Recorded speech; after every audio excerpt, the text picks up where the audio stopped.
no. Ah, shit. Oh, hello. Sorry.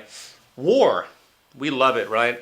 Blowing stuff up, watching people suffer and die. It's exciting. I mean, violence, domination, retribution, and other attributes of this competitive, warring fascination clearly dominates our media, with films, television, and other expressions constantly glorifying and reinforcing this gesture of conflict. In fact, it has been found that by the time an average kid reaches the age of 14 in the West, he or she has visually witnessed over 8,000 depicted acts of murder. So given all of this, it might make you wonder, does art imitate life, or does life imitate art? Likewise, isn't it interesting how most of us in America sleep quite well at night, while our military forces routinely invade, slaughter, and steal from other nations at will? As of course, all global empires have done historically. With this time a global civilian death toll well over 1 million in the past decade alone, many of them women and children. And yet the same American culture shudders in horror and confusion when some dude stumbles into an American schoolyard and randomly wipes out a couple dozen or so kids. I ask you, by what measure do we differentiate importance when it comes to the death of different groups of people? What makes us so special? While history is certainly full of xenophobic, racist, religious, and nationalist conceits, which have served as convenient justifications for external dehumanization, subjugation, and imperial power abuse, a rather unnoticed yet profound scientific truth has also emerged. Today, every person on Earth can trace his or her lineage back to a single, common female ancestor who lived about 200,000 years ago or so. Mitochondrial Eve, she is now called, proving indeed that we are truly one family. Likewise, the planet Earth, the habitat this family shares. It knows no division. It is a unified, synergistic system at every turn, fully connected. It has no idea what a nation or a politician or a racist is. It has no notion of any such human conceit for that matter, for division simply doesn't exist in the order of nature by which we are all invariably subject. Mark Twain once wrote, "Man is the only patriot. He sets himself apart in his country under his own flag and sneers at the other nations, and keeps multitudinous uniformed assassins on hand at heavy expense to grab slices of other people's countries and keep them from grabbing slices of his. And in the intervals between campaigns, he washes the blood off his hands and works for the universal brotherhood of man with his mouth." You know, while we all love to give lip service to the idea of peace and collaboration, holding up icons such as Gandhi and Martin Luther King Jr., something underneath the surface is clearly holding us back. Yes, we know for a fact that if we took the total war budgets of all the nations on Earth, tens of trillions of dollars over the past quarter century alone, and applied that energy-producing capital towards creating an advanced, intelligent, efficient system of Earth human management, not only would poverty and most deprivation be removed from our lives on the global scale, our progressive capacity to create, build, and improve, rather than pillage, seek, and destroy, could catapult the human family into an age of prosperity never before seen. Just imagine, if we took, say, America's Pentagon, or Britain's Northwood, along with all the world's advanced military centers, kicked all the army freaks out. Okay, I'm sorry, I didn't mean to be harsh. I guess we have to do something with them.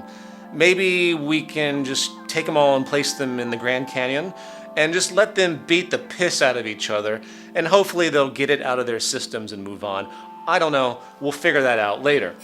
But we, as the intelligent, mature human family, now interested in improving the lives of all, we use that incredible technology to help assist true developmental progress. Imagine if the Manhattan Project, which harnessed about 130,000 people, mostly scientists and technicians, was dedicated not to building a bomb that could destroy on a scale never before seen, but rather utilizing that collaborative drive to solve true global problems. Perhaps those very problems, in fact, which are causing the interest in war to begin with. Today, the hyper-glorified, romanticized obsession with competition, advantage, and conflict has made it into almost every facet of our lives. Not only do we declare war against virtually everything that annoys us, the war on drugs, the war on poverty, the war on crime, the war on terrorism, the war on cancer, you name it, we also, apart from the near constant nationalist wars, live in a perpetual state of common war, or class war, where we battle each other on a daily basis for unnecessary economic survival and delusions of status. The fact is, something has been set in motion that keeps us all on a multi-level war path. Something in our psychology and hence sociology is constantly pushing us into justifications of these patterns. And as this episode will argue, that something appears to reside at the very foundation of the socioeconomic condition itself. A foundation which has given rise to an ever-expanding, destructive neuroses, a neuroses clearly characteristic of a culture in decline.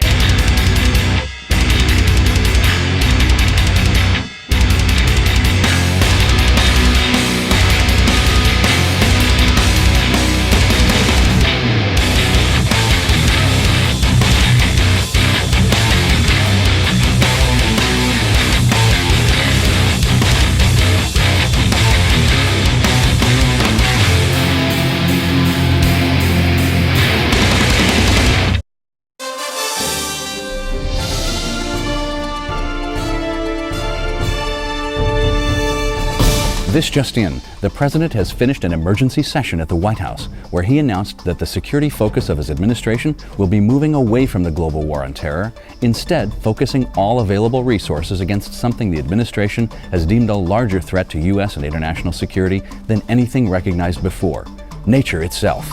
That's right, Dutch. The newly declared war against nature will be usurping funds from the Department of Homeland Security, effectively replacing it with a new department. The Department of, I think I'm reading this right, Fuck the Earth and the Science it rode in on. That's correct, Summer. The administration has already appointed a head to this new department, the CEO of Monsanto Corporation, Satan himself. When questioned regarding concerns about a possible conflict of interest of the new appointee, the Obama administration responded, "Monsanto's reputation of challenging the vast power of this intolerant, bullying force that goes by the terrorist name Natural Science holds great potential for our victory. We feel if anyone can take down these insurgent laws which restrict our God-given freedom, it is the professional experience of our true Lord and Master, the Prince of Darkness." We've just been informed that a press conference is now underway with the Pentagon spokesperson answering questions. We now go live to the White House. As the president said earlier, the greatest barrier to U.S. interest has been a constant state of offensive interference by this rogue network. Nature has been forcing its will against our freedom for long enough. Our economy, our values, the American way of life, it's not negotiable. Either nature concedes to our interests and stops terrorizing us with its hatred of our liberty, or we will be forced to destroy it. Next question. Hi, Joe from LA Times. Don't you feel it could be a bad idea to move against a force which has historically never been overcome or even phased by human action? Also, I understand nature has given a set of demands which, if met, would cease many of its counterattacks. Has the administration considered just meeting these demands? Listen, Joe, we don't negotiate with terrorists. And yeah, I've seen nature's demands, full of queer communist propaganda such as balance and sustainability. It even demands that we shut down our infinite growth consumption economy to make way for something where we are to be slaves to some oppressive natural regeneration respect. Listen, I didn't spend 35 years defending this country to have some metaphysical terrorist group with science on its side ruin what has made this nation great. No further questions. When we think of war, we usually think about gun-wielding soldiers, tanks, flamethrowers, fancy medal honors, and other theatrics. Yet when we step outside the theater, digging deeper in our examination of the world around us, we find that war is actually a state of mind, a reaction, driven by some type of competitive condition. And if we had to classify the different levels of large-scale competition, we might end up with two broad categories: imperial war and class war. Imperial war, otherwise known as national war, is when an aggressor nation decides to invade some other nation, justified by some form of perceived threat. Back in the day, this threat often appeared as purely ideological, with religious groups battling it out to make sure they were in good with God. While in the mildly more literate scientific world today, the threat is more often than not pitched as direct to each of us.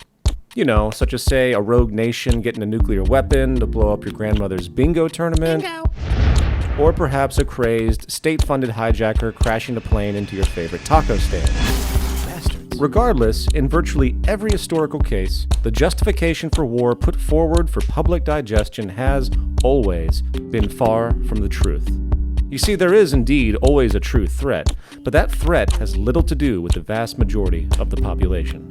Instead, it is a threat that bothers only the highest echelons of the social hierarchy, an elitist upper-class self-preservation based around a loss of broad power and control.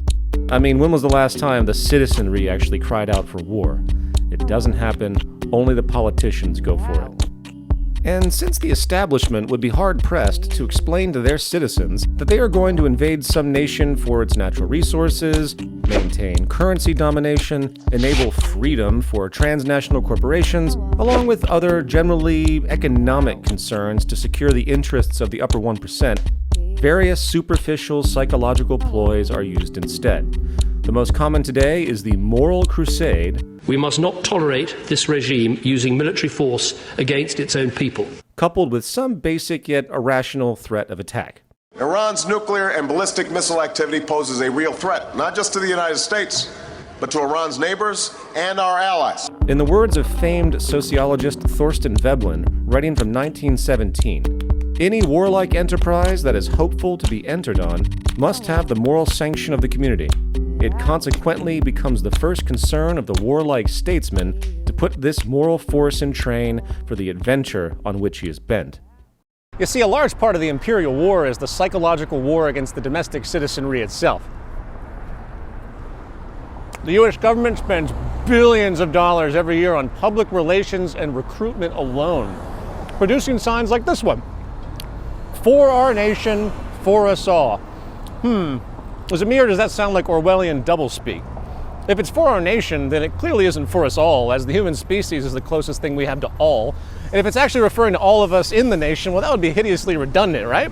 I think what they mean to say in this warm, loving community slogan is, for our nation, screw the rest.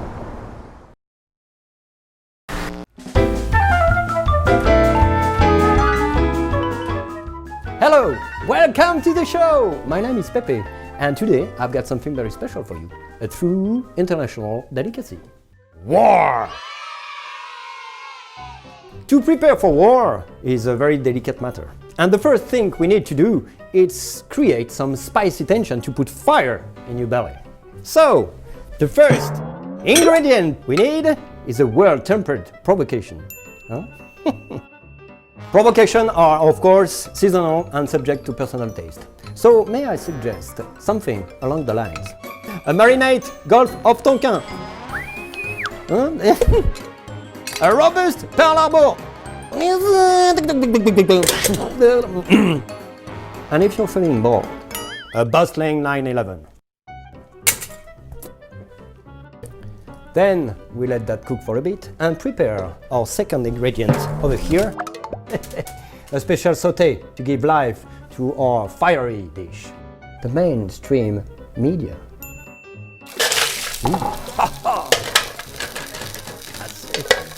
Whoa! Can you just smell the propaganda and delectable ignorance? After we get a nice sizzle going, we now add our final, more important ingredient. The delicious soldiers. Now, the most ripe soldiers tend to grow in the more poor, rural area of the world, often with limited literacy.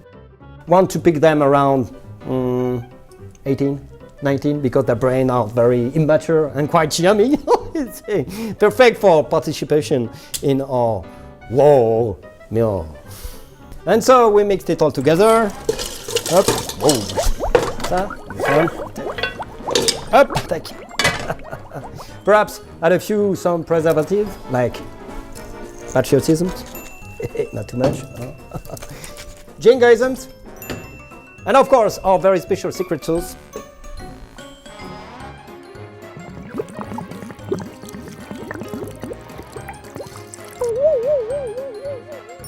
Okay, and we are ready. The moment you have all been waiting for. Voila! I present to you the greatest international delicacy of all time. War. Bon appétit. You know, perhaps one of the most amusing aspects of national war is the circus-like pageantry and ceremonialism. Cute costumes, little hats, shiny pieces of metal, various parades and official posturing, and all adornments and theatrics that give this air of honor and authority. Of course, this is not to dismiss the true sacrifice of those who have given their lives in war, as there are always two sides. This true honor comes from a position of working to help others, not exploit them. And just as we hold the bravery of a firefighter who enters a burning building to save a child in high regard, the intention to help society through military service is, indeed, a noble gesture. Even though, sadly enough, 99% of those who enter the military with such noble intentions are more often than not being exploited for the criminal purposes of the corporate state. Still, you have to be impressed by this skill to give credence to an idea merely because of the nature of its presentation. In fact, whether it's academia, the news media, government itself, the military, or anything else in society, our culture tends to believe and respect people merely because of their presentation, confidence, and rhetoric, not the actual meaning or reasoning of the communication itself.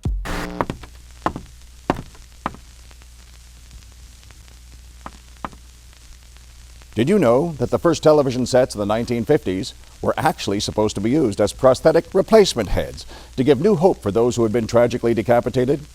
But technology, weight, and cord length being what they were at the time, it failed. Luckily, they could play other things besides the faces of the deceased, and TV sets sold nationwide. And it's all true. You know why? Because you heard it from some guy in a tie.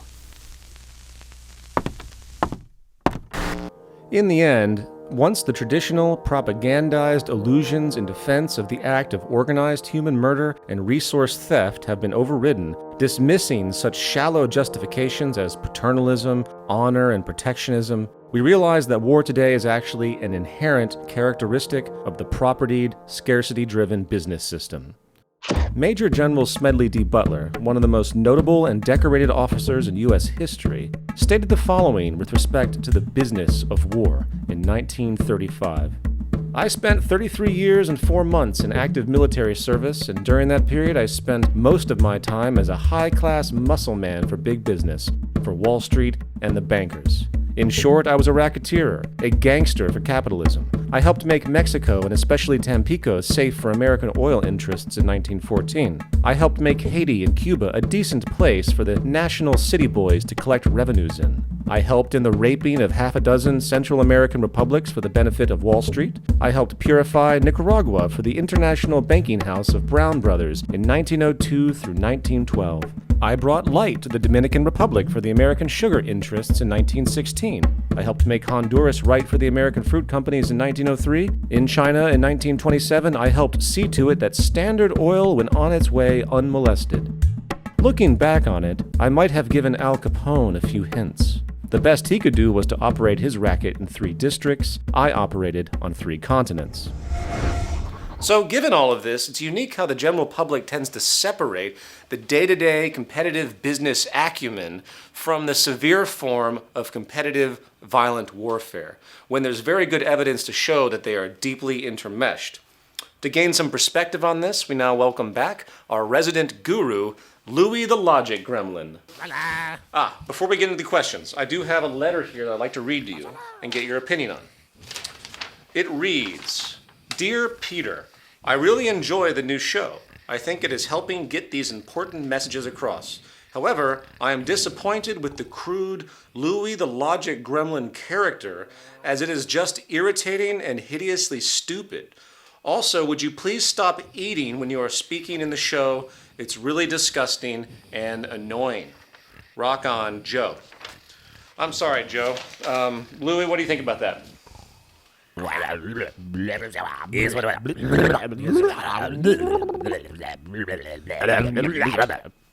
Totes. Sorry, Joe. Shit stays. All right. So what's the skinny on war, man?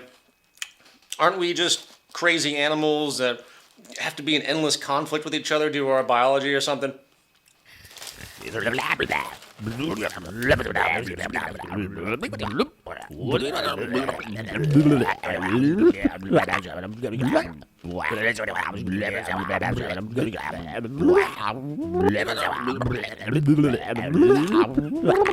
Okay, I see what you're saying.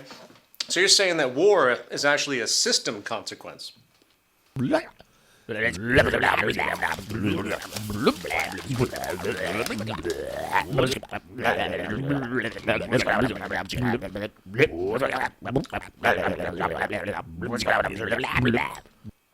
Interesting. So how do we resolve this war tendency then?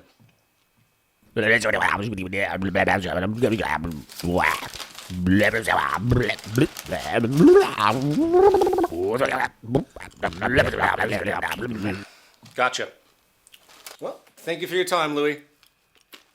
To gain some public consensus on the issue, we now turn live to our East Coast Culture and Decline correspondent, Big Scotty D, who's live in New York City to talk to people about what they think of war. Well, thank you, Peter. I'm here in New York City on a beautiful, cold day, and we're going to try to find some people to maybe talk to. Excuse me, ma'am. Would you like to? Excuse me, sir. Sir, would you like to talk about the war? What? Would you like to talk about the war, sir? Would you like to talk about the war today? The war? No. Surely, would you like to talk about the war? God bless. No, the war, please. The war. No. You don't like to talk about the war. I'm just sick of this, Peter. You're sending me on these assignments. It's freaking freezing out here. You know, it's like I'd rather be in a bar getting drunk, and then maybe I can do this. All right? I think there's a bar up here. Let me just grab my shit. You know, I'm just sick of this. Stuff.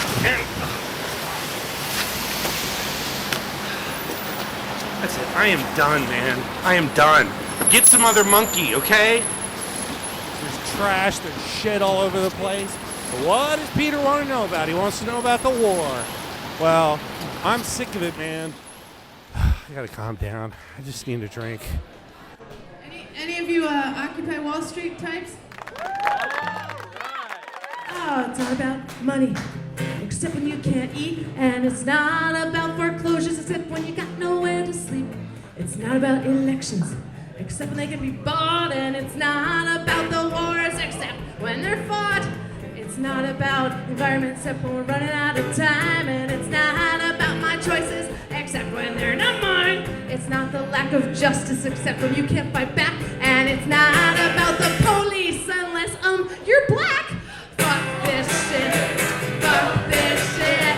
Come on, you wanna say it? Fuck this shit. Everybody, fuck this shit.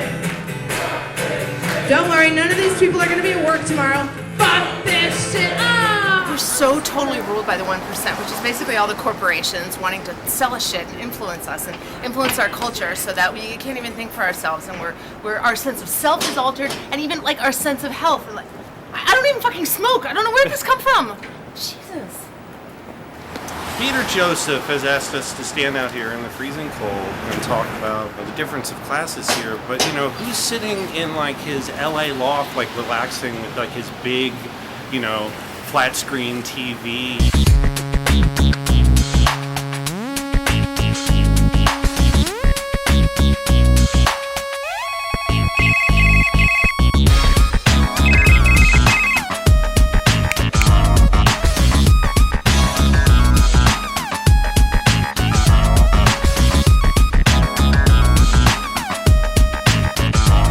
Yeah, fuck him. Fuck Peter Joseph. The only thing that we don't have is like a war on something is war on war. And I think that's because like us peace activists, we don't want to fight. So we're going to end up losing due to irony. Final thoughts.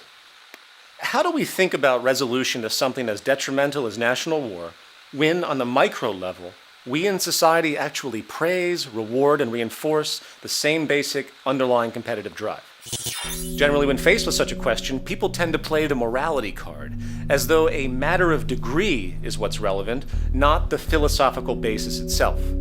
And usually this vague distinction is gestured to the effect that competition is good, but we should never go too far and be violent in any way. So then, of course, the question becomes, what constitutes violence? What if, instead of physically attacking you directly, I put you into a subtle yet deeply toxic condition where your life was shortened by decades via heart disease, cancer, mental illness, and other such consequences? Would that be considered violent? And what if such intentions were not even directly malicious, such as a lower class, desperate single mother forced to work 3 jobs to keep up, who fails one night to provide proper supervision for her child, resulting in the death of her child? I ask you, what is the true origin of the resulting death?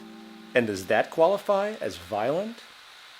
To paraphrase Mahatma Gandhi, poverty is the worst form of violence. You see, the real war going on is not as obvious as many think. The real war exists in the very structure of our society itself. Something public health officials have now termed structural violence. A war, in fact, against public health and balance itself, constantly producing casualty after casualty in its hidden oppression, and this form of violence today kills more people than every type of direct behavioral violence put together. Its origin? A social system literally built upon competition and exploitation itself. So, for all you noble activists out there, for all of you who pile into protest zones each time a new national war emerges and yell at the top of your lungs, keep in mind that you are only targeting a symptom of a larger sociological problem, and until the activist community realizes this, I'm sorry to say, your protests have no long-term consequence, as they do not address the root problem. But, on the bright side, it's still great entertainment, right? So let's keep watching this bizarre human experiment. Certainly the greatest yet worst reality show of all time for sure. I'm Peter Joseph, and yes, I, like you, am an agent and victim of a culture in decline. Where's the credit scene? What? What do you mean Bob didn't get hurt? I'm sorry, Bob. It's the format of the show.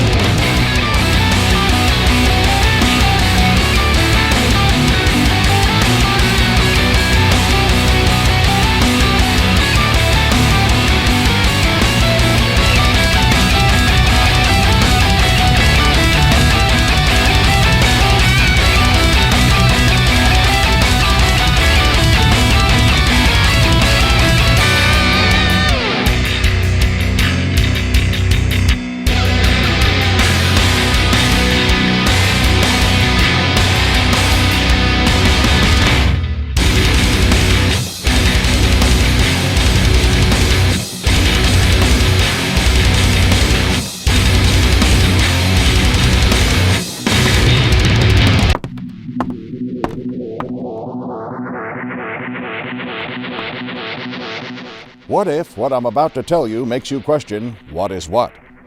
What if I propose a what-if scenario? What if I were to take up precious time in your busy life, just spinning you in a soul-dulling spiral with meaningless double talk? But at the same time, what if I kept you distracted with flashy graphics? Would you notice? Or for that matter, would you care?